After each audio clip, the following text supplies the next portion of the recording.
Yeah, probably not what you were expecting. Howdy, folks. Welcome to another episode of Mingles with Jingles. Sorry, I just really love that Diva highlight intro from Overwatch. Anyway, today I have spent, well, I say today, you're going to be watching this on Monday at the earliest, so yesterday, pretty much all day Sunday, with one brief interlude to go around to the store to stock up on consumables, I have spent the entire day playing the new South Park game, The Fractured Butthole. Don't worry, you haven't missed anything. It's not actually available. It's not on sale yet. It's going on sale. Well, it'll be available to play on the 17th of October. It's on sale right now. You can pre-order it. But Twitch have gotten me early access. So a week ahead of the game's release, I've been able to start playing The Fractured Butthole. And I'm allowed to live stream it the day before the game is released. So on the 16th of October, mark that date down in your diary, kids. I will be live streaming on Twitch, South Park, The Fractured Butthole, the day before it goes on release on the 17th of October. How good is it? Let me just put it this way. I finally forced myself to stop playing, save the game, and flash up my video editing software to do Mingles with Jingles at 2:30 in the morning. I just couldn't stop playing it. It's as funny as the first game. Obviously, everybody has a different sense of humour, but if you like South Park, you are going to love this game. I can't show you anything yet. I mean, I really cannot show you anything yet. Ubisoft have promised DCMA takedowns if anybody leaks anything. No video, no streaming, nothing prior to the 16th of October. But trust me, it's going to be worth it. It really, really is. Amongst many other things that I've had to do today, I've been making sure that gay fishers' mothers get to go to heaven by propelling them through the clouds on the magical farts of unicorns. I can't even say that with a straight face. It's just... yeah, that's the sort of thing I've been getting up to while playing The Fractured Butthole. So yeah, I'm going to be streaming that on the night of the 16th of October, the day before it gets its official release. So mark that date in your diaries, kids. And together we'll get to beat up Morgan Freeman and take over his taco shop. Oh yes, anyway, it's going to be fun. And it's a huge game, by the way. I mean, this is not something that we'll be streaming 2 nights and we're done. It's probably going to take me weeks to finish streaming the game. There's just so much entertainment in this thing. It's definitely worth the money. But don't take my word for it. Join me on the 16th. I'll be streaming it on Twitch. Anyway, what else has been going on this week? Well, the old adpocalypse on YouTube it's just been getting weird. So, do you remember how 2 weeks ago, when all of this crap started, every time I uploaded a video, it was instantly, as soon as I made it public and published it, it was getting slapped by the ban hammer. And it was taking anything up to 4 days for an appeal to be manually approved and have the video reinstated, which was not much use to me because once my videos have been up 3 to 4 days, they've pretty much had all the views they're ever going to get anyway, so I'd essentially been working for free. And then last week I revealed that I'd been trying to get a bit tricky and I'd started pre-uploading videos and just leaving them there on YouTube, not published but unlisted. Only when I actually went to publish them, then they started getting hit by the ban hammer, so whatever. I just kind of gave up. Although the situation was getting a little bit better because rather than just having the videos banned instantly I published them, it was taking about 2, sometimes 3 days before Google's bot decided that the videos had to be demonetized, and they'd already had most of the views they were ever going to get at that stage. So things were getting a bit better. This week they just got downright weird. It's just been impossible to predict what's going to happen. Some videos are absolutely fine. Some videos get demonetized, and yet people are reporting they're seeing adverts on them. Some videos get demonetized instantly. Some videos get demonetized after 2 to 3 days. One video in particular, which was just a highlight that I exported from Twitch, got demonetized instantly, and I never even bothered to appeal it. And then 2 days later, it just remonetized itself. I mean, there's just no way you can possibly predict what is going to happen. There's no rhyme, reason, or logic to it. You can't just look at the videos that get hit and say, well, this video contained that, so that's why it's being demonetized. No. There's no logic to it whatsoever. It's a waste of time even trying to predict what it is that you need to do, other than do nothing but upload videos of Hello Kitty online. Something that couldn't possibly be considered offensive. So I've just given up trying. I'm just uploading the videos, publishing them. If they get hit, I appeal it, and I've just given up worrying about it. And one of the main reasons why I've given up worrying about it is basically down to you guys. The response. When I set up the Patreon page, the response from you lot has been just phenomenal. I can't even begin to thank you guys enough for the support that you're showing me on Patreon. Also, a number of you made some very, very useful suggestions. Jingles, you said, why don't you upload your videos to something that isn't YouTube? That's not a bad idea. In light of what's been going on with the adpocalypse, keeping all of your eggs in one basket does not seem like a very, very good idea. Now, this does not mean I'm going to stop uploading on YouTube. For a number of reasons, convenience being one of them, not just for me, but for you guys as well. However, I am going to start uploading simultaneously to other video hosting services that are not YouTube, and a whole bunch of you suggested one in particular, and I have actually started using it. It's called vid.me, and they're basically just like YouTube, except they are way smaller and they're not run by sociopathic hipsters. So I started uploading some test videos to vid.me last week, and at first, when you're not a verified vid.me uploader, there are some pretty strict limits on what you can upload. For a start, your videos are only viewable in a maximum of 720p, and there's a pretty strict cap on the amount of data that you can upload every week. I applied for verification and only took a couple of days to get accepted, which meant those restrictions were lifted.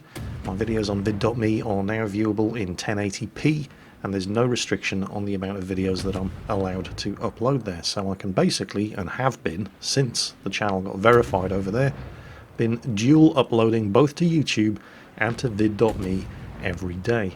So you can choose where you want to watch my videos. For those of you who are pathologically opposed to the idea of lining Google's pockets with your money, now you have a choice. That's basically what this is all about. It's ensuring that you lot get the choice of where you get your daily dose of jingles. You can continue to get it on YouTube. I suspect the overwhelming majority of you probably will, just because it's more convenient, and I have absolutely no problem with that. The point is, I'm giving you the choice. You can watch my daily uploads either on YouTube or on vid.me. I really don't care which. The point is, the choice is yours. One word of warning, however, things work a little bit differently over on vid.me. If you subscribe to a channel on YouTube, it's not like a Twitch subscription. No money changes hands. What you basically do when you subscribe to a YouTube channel is you're following that channel. You just get notifications whenever that channel uploads a video. That's called following on vid.me. So when you go to vid.me, if you're going to watch my videos there, you're going to be following me on vid.me. You're not going to be subscribing to me. Okay?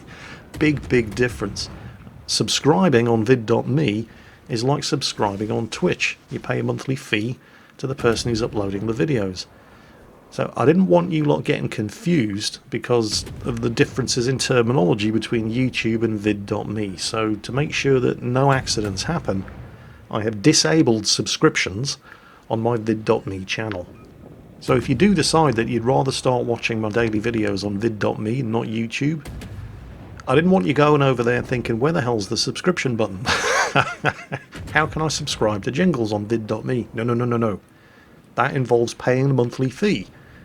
You just follow my channel on vid.me. So, just to make sure that accidents don't happen, subscriptions have been disabled over there, because I didn't want people turning up thinking that they were on something that had the same language as YouTube and hitting the subscribe button, because that would cost you money. And I didn't want that. The simultaneous uploads on YouTube and vid.me are not there as a way of screwing more money out of you guys. The vid.me is just an alternative to YouTube for you lot to choose where you get your daily dose of jingles.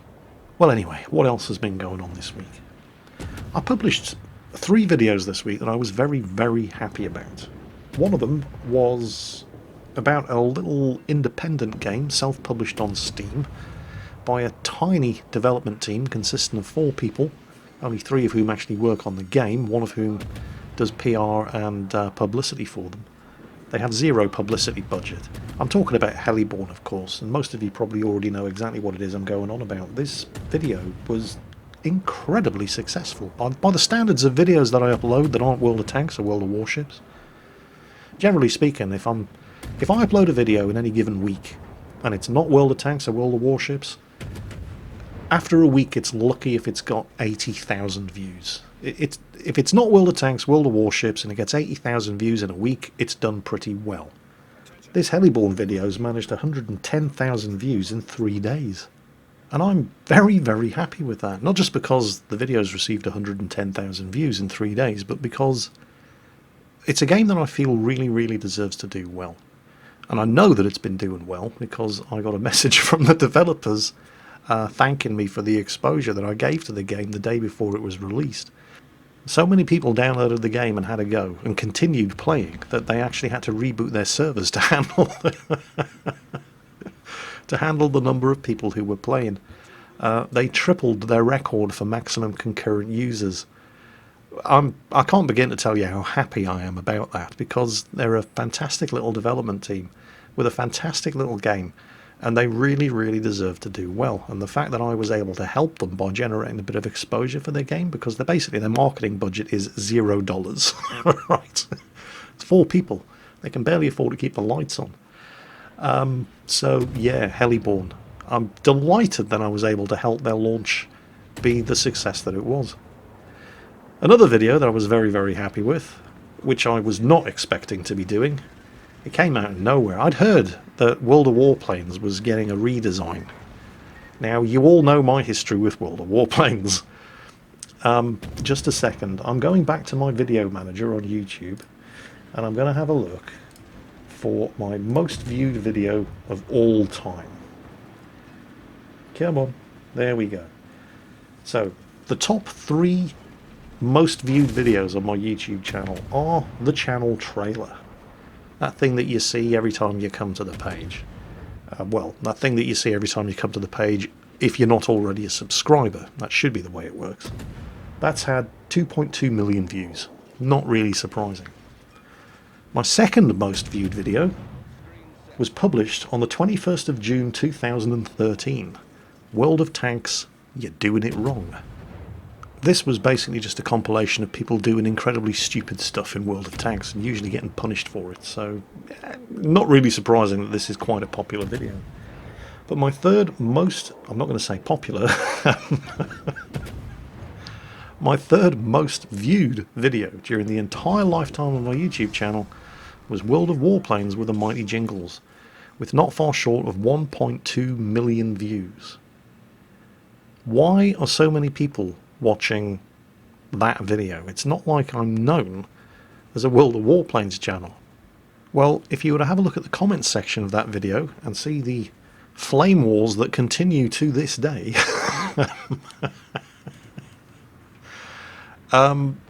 my history with World of Warplanes is fairly well known. It's become something of a meme here on my own YouTube channel. Basically, the game sucked.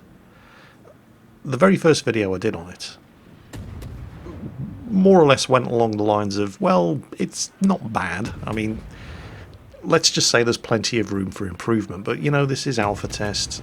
We don't expect things to be perfect. They've still got plenty of time to get stuff right before it even goes into beta, let alone full release. My second video more or less went along the lines of, well, it's not that much better. It's still a bit rough around the edges, but there's still plenty of time before the game goes into open release for them to fix all the stuff that's wrong with it. It has potential still. My third video basically went along the lines of, what is this shit? Seriously, the game's going live tomorrow and this is what they call a finished product? And that's pretty much where I parted company with World of Warplanes, but the flame wars in my World of Warplanes videos continued to this day. And so I was extremely surprised and impressed when, pretty much out of nowhere, because I hadn't really been following the development of World of Warplanes, I was notified that World of Warplanes 2.0 was available for play. And I thought, well, how bad can it be? I'll have a go. And in fact, that was the title of the video. A video which, by the way, has received 176,000 views in 5 days. Again, that's damn impressive for a video that isn't on World of Tanks or World of Warships on this channel. And well, judging by the comments, a couple of things became apparent. A lot of you agreed with my assessment of World of Warplanes 2.0 in that it looked good and it seemed like fun. Which is all that the game had to be in the first place, but never was. At least not until now. But the undeniable fact that they have done a very, very good job on World of Warplanes 2.0 just really does seem to have upset some people. War Thunder fans, seriously. It's a big old internet. The two games can quite happily coexist. Especially because they've got nothing in common. I mean, seriously. War Thunder's a better game. War Thunder's still better. Yeah, no shit, Sherlock. Of course War Thunder is a better game than World of Warplanes. Well, it's a better simulator game than World of Warplanes. But I think they've managed to make World of Warplanes as fun and entertaining an arcade game as War Thunder arcade battles. And they even look almost as good as War Thunder arcade battles. You have to understand where this game came from. It's come from something that, you know, a while back I was asked to do a sponsored video on a mobile phone game called, I think it was called War Wings. And you know what, it wasn't bad. I actually quite enjoyed playing it, but I never did the sponsored video. I wanted to, because I thought this is fun. I've enjoyed playing this, but I just couldn't. There were technical reasons why I couldn't get video produced of the gameplay on this War Wings game. War Wings, a game made for mobile phones, looked and played better than World of Warplanes ever did. The fact that they've actually managed to take that turd of a game and turn it into something that I had fun playing, that didn't make my eyes bleed, that's something that deserves to be applauded. So congratulations to Wargaming for turning World of Warplanes into something that they no longer need to be embarrassed about. While we're on that subject, the third video I uploaded this week that did rather well was World of Tanks High Definition. I'm So Pretty. Currently, after 3 days? 2 days. And it's sitting at nearly 129,000 views. Why does that surprise you, Jingles? Your World of Tanks videos have always been the most popular content you upload to YouTube. Well, yeah, they have. But there was no shooting in this World of Tanks video. It was just me driving around various different maps on the sandbox server. There were no random battles, no assault, no defense, no encounter. It was just driving around maps. Of course, the maps were in high definition. And that alone has generated nearly 3,000 comments in 2 days. Most of those comments from people like me saying, holy shit, look at that. I mentioned in the video, you know, wargaming, I mean, seriously, you need to pace yourselves, guys. First, you've made World of Warplanes fun and playable, something that nobody thought was possible. And secondly, you've made World of Tanks look like it was actually developed in the 21st century. Most of the comments were were from people who were very, very impressed with the way these new HD maps are looking on the sandbox server. There was, of course, the inevitable War Thunder still looks better argument raging in the comments section. And once again, seriously, everybody, you need to get over yourselves. There is no reason why the two games cannot coexist. They're going to coexist regardless of what people say in the comments of a YouTube video. And they have been coexisting quite happily for years now. You know, one game isn't going to go away just because the other one has had an HD makeover on some of its maps. If you like playing War Thunder, there's absolutely no reason for you to feel threatened. There were a couple of things that I missed, however, when I came to do the video. Things that I had actually noticed, and thought to myself, ooh, I must mention that in the video, and then forgot. And other things that I noticed and said, I must mention that in the video, and then said, and we'll show you later, and then forgot. Because I am absolutely crap. But you all know that. So I thought I'd take the time to show you some of the things that I forgot to actually show in the World of Tanks HD video in this episode of Mingles with Jingles. The fact that they've actually modelled the interior, for example, of some of these buildings. Have a look here. See the window? See if you can get a view inside. There, look at that. There's a bed with a blanket. There's a Persian rug on the wall. I only noticed that because I was driving around looking for Easter eggs. Do you remember the Sturmtiger that was hidden inside one of the garages on the old Gulag map that no longer exists? There was a little garage parked in the end of one of these Arctic maps. And the door was slightly open, and if you got up to the door and looked at just the right angle, you could see a Sturmtiger inside the garage. So I was looking around these maps trying to find if they'd put any other little Easter eggs in. Oh, funny story about that in a moment. And I was looking through the windows of the buildings, and it occurred to me, hang on, okay, I'm not seeing, you know, a lol tractor parked inside one of these houses, but they have modelled the interior and decorated the interior of these houses. They don't need to do that, but they've gone to that kind of effort. Now, speaking of Easter eggs, a whole bunch of you pointed out, I don't know how the hell I missed it, on the Himmelsdorf HD map, apparently there's a sunken Bismarck tucked away somewhere, but that I completely didn't notice that, so, you know. Jingles goes looking for Easter eggs, misses a battleship.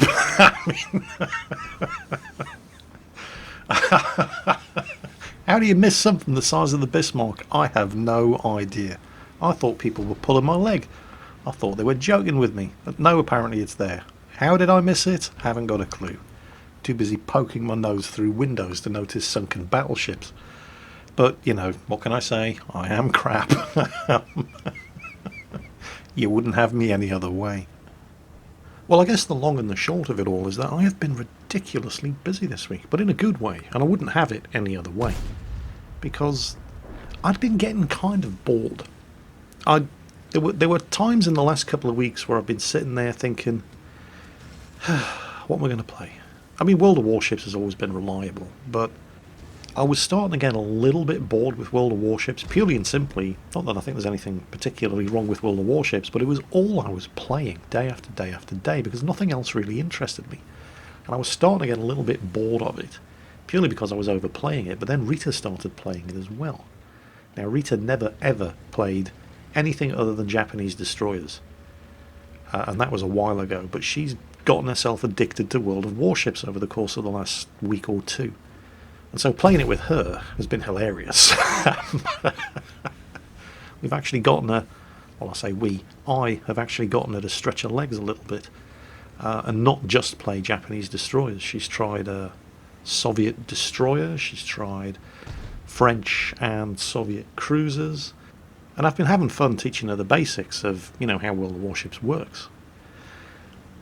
And what we're thinking of doing is with the PvE operations, if you're in a division of 2, then you play whichever operation is the operation of the week. But if you make a division, and you can only do this for operations, if you make a division of 7 players, then you can pick any of the operations to play. It doesn't just have to be the operation of the week. So what we were thinking of doing, which should be fun, is live streaming World of Warships and inviting subscribers to join us to make up the other 5 places in the division, and then playing through the various different available operations in World of Warships. So that should be quite fun. Amusing though it has been, playing World of Warships with somebody who, it has to be said, is a complete noob to the game, and just coaching them in the basics of the gameplay and the various different classes of ships has been amusing, but it's not something you can do all day.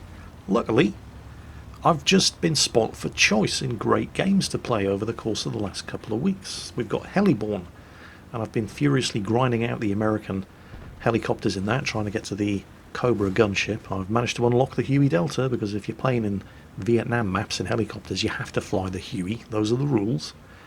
Oh, also, by the way, this was the other thing that I meant to mention when I did the World of Tanks HD maps video. Look at that. Do you know what that is? I think this is on Sound River anyway, but it's such a low-resolution pixelated mess that it wasn't until I saw it in HD that I was actually able to figure out what that was. Those are dye pits. They're making dyes there for these carpets. That's what that is. And those are the tanning racks. It's just amazing. You don't come to World of Tanks and expect to be educated in North African culture and anthropology, right? But that's the kind of level of detail that they're putting into these maps. I can't wait for these things to make it on the live servers. But anyway, yes, so World of Warplanes I've been kicking the arse out of because they've actually managed to make it fun and playable. It is actually on my I must play this every now and again list. Been kicking the arse out of World of Warships, educating Rita, movie reference, into the ways of World of Warships. Heliborne has been fantastic. South Park The Fractured Butthole has been eating up so much of my time.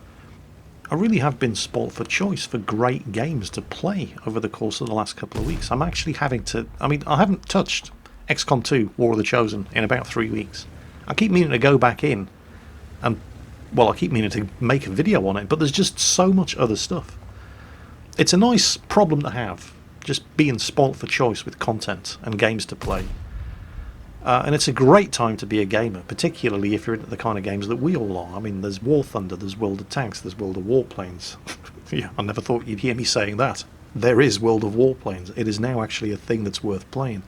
War Thunder, French aircraft have just been announced, and I've heard rumours that they're going to start testing some of the ships in War Thunder quite soon too. In Cold Waters, I've downloaded and installed one of the mod packs from subsim.com that unlocks the submarines of a whole bunch of different nations, and I've actually been playing a Trafalgar class submarine, the British subs, on with the Spearfish torpedo, and that has been a hell of a lot of fun. It's just been a great time to be into war games. And when I say war games, I mean games about war, rather than games by wargaming.net. And it's gone from the situation where I was really getting bored and thinking, what am I going to do for content, to there's just too much. And I'm struggling to fit it all in to a weekly upload schedule. It's a fantastic problem to have. I'm certainly not complaining. But things have been getting so busy, I've even been sneaking the occasional Sunday video in just to try to keep up with the amount of content that I've been finding myself generating. And I hope you guys have noticed that, you know, when I'm not complaining about the adpocalypse, I am a bit more upbeat and a bit more enthusiastic in the videos that I'm uploading. And long may that continue. Because let's face it, if it's not fun, what's the point? Anyway, that's it for this week's episode of Mingles with Jingles. It's currently 8 minutes past 4 in the morning. I really need to start rendering this video and get it uploaded so I can go to bed in time to get up nice and early and play some more World of Warships with Rita and squeeze in a bit of Heliborne and maybe play some Cold Waters. Oh, you know what I mean. It's just so much to do. Anyway, I hope you enjoyed the video. I hope you had a great weekend. Thank you once again, because I can never say it too often, to everybody who's taken the plunge and become a patron on Patreon. Your support really does mean a lot to me. And as always, take care, and I'll catch you next time.